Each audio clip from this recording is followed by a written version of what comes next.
പുറപ്പാട് പുസ്തകം 19-ാം അധ്യായം. സീനായ് ഉടമ്പടി. ഈജിപ്തിൽ നിന്ന് പുറപ്പെട്ടതിൻ്റെ 3-ാം മാസം 1-ാം ദിവസം ഇസ്രായേൽക്കാർ സീനായ് മരുഭൂമിയിലെത്തി. അവർ റെഫിദീമിൽ നിന്ന് പുറപ്പെട്ട് സീനായ് മരുഭൂമിയിൽ പ്രവേശിച്ച് മലയുടെ മുൻവശത്ത് പാളയമടിച്ചു. മോശ ദൈവസന്നിധിയിലേക്ക് കയറിച്ചെന്നു.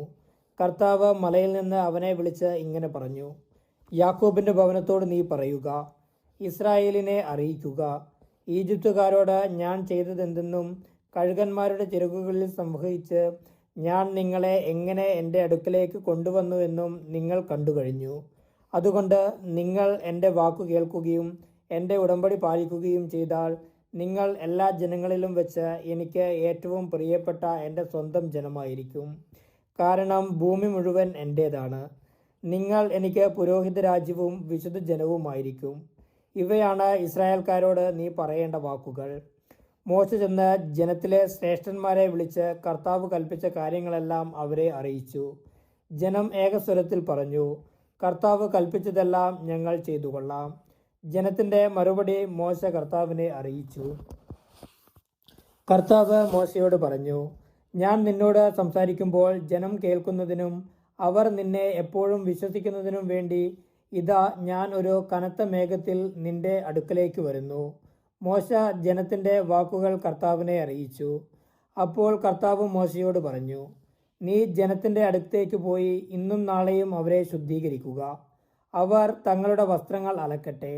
3-ാം ദിവസം അവർ തയ്യാറായിരിക്കണം. എന്തെന്നാൽ 3-ാം ദിവസം ജനം മുഴുവൻ കാണുകെ കർത്താവ് സീനായ് മലയിൽ ഇറങ്ങി വരും. മലയ്ക്ക് ചുറ്റും ജനങ്ങൾക്ക് അതിർത്തി കൽപ്പിച്ചുകൊണ്ട് പറയണം: മലയിൽ കയറുകയോ അതിൻ്റെ അതിരിൽ തൊടുകയോ ചെയ്യാതിരിക്കുവാൻ ശ്രദ്ധിച്ചു കൊള്ളുവിൻ. മലയിൽ തൊടുന്നവൻ വധിക്കപ്പെടും. അവനെ ആരും സ്പർശിക്കരുത്. കല്ലെറിഞ്ഞോ അമ്പെയ്തോ കൊല്ലണം. മൃഗമായാലും മനുഷ്യനായാലും ജീവനോടെ ഇരിക്കരുത്. കാഹളം ദീർഘമായി മുഴങ്ങുമ്പോൾ അവർ മലയെ സമീപിക്കട്ടെ. മോശ മലയിൽ നിന്നിറങ്ങി ജനത്തിൻ്റെ അടുക്കൽ ചെന്ന് അവരെ ശുദ്ധീകരിച്ചു. അവർ തങ്ങളുടെ വസ്ത്രങ്ങൾ കഴുകി.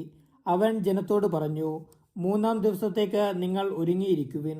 ആരും സ്ത്രീയെ സമീപിക്കരുത്. ദൈവം പ്രത്യക്ഷപ്പെടുന്നു. 3-ാം ദിവസം പ്രഭാതത്തിൽ ഇടിമുഴക്കവും മിന്നൽ പിണരുകളും ഉണ്ടായി. മലമുകളിൽ കനത്ത മേഘം പ്രത്യക്ഷപ്പെട്ടു. കാഹളധ്വനി അത്യുച്ചത്തിൽ മുഴങ്ങി. പാളയത്തിലുണ്ടായിരുന്ന ജനമെല്ലാം ഭയന്നു വിറച്ചു. ദൈവത്തെ കാണുന്നതിനു വേണ്ടി മോശ ജനത്തെ പാളയത്തിന് പുറത്തേക്ക് കൊണ്ടുവന്നു. അവർ മലയുടെ അടിവാരത്തിൽ നിലയുറപ്പിച്ചു.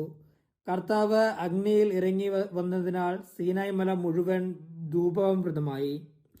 ചൂളയിൽ നിന്നെന്ന പോലെ അവിടെ നിന്ന് പുക ഉയർന്നുകൊണ്ടിരുന്നു. മല ശക്തമായി ഇളകി വിറച്ചു. കാഹള ശബ്ദം ശക്തിപ്പെട്ടുകൊണ്ടേയിരുന്നു. മോശ സംസാരിക്കുകയും ദൈവം ഇടിമുഴക്കത്താൽ ഉത്തരം നൽകുകയും ചെയ്തു. കർത്താവ് സീനായ് മലമുകളിൽ ഇറങ്ങി വന്ന് മോശയെ മലമുകളിലേക്ക് വിളിച്ചു. അവൻ കയറി ചെന്നു. അപ്പോൾ അവിടുന്ന് അരുൾ ചെയ്തു: നീ ഇറങ്ങിച്ചെന്ന് ജനങ്ങൾക്ക് മുന്നറിയിപ്പ് നൽകുക. അല്ലെങ്കിൽ അവരിൽ അനേകം പേർ കർത്താവിനെ കാണുന്നതിന് അതിർത്തി ലംഘിച്ച് അടുത്തു വരികയും തൽഫലമായി മരിക്കുകയും ചെയ്യും. കർത്താവിനെ സമീപിക്കുന്ന പുരോഹിതന്മാരും തങ്ങളെ തന്നെ ശുദ്ധീകരിക്കട്ടെ. അല്ലെങ്കിൽ കർത്താവിൻ്റെ കോപം അവരുടെ മേൽ പതിക്കും. മോശ കർത്താവിനോട് പറഞ്ഞു: സീനായ് മലയിലേക്ക് കയറുവാൻ ജനങ്ങൾക്ക് കഴിയുകയില്ല. കാരണം ചുറ്റും അതിർത്തി നിർണയിച്ച് മലയെ വിശുദ്ധ സ്ഥലമായി പരിഗണിക്കുവാൻ അങ്ങു തന്നെ ഞങ്ങളോട് കൽപ്പിച്ചിട്ടുണ്ടല്ലോ. അപ്പോൾ കർത്താവ് മോശയോട് കൽപ്പിച്ചു: നീ ഇറങ്ങിച്ചെന്ന് അഹ്റോനെയും കൂട്ടി കയറി വരിക. എന്നാൽ പുരോഹിതന്മാരും ജനങ്ങളും അതിർത്തി ലംഘിച്ച് കർത്താവിനെ സമീപിക്കാതിരിക്കട്ടെ. സമീപിച്ചാൽ കർത്താവിൻ്റെ കോപം അവരുടെ മേൽ പതിക്കും. മോശ ഇറങ്ങിച്ചെന്ന് ജനത്തോട് സംസാരിച്ചു.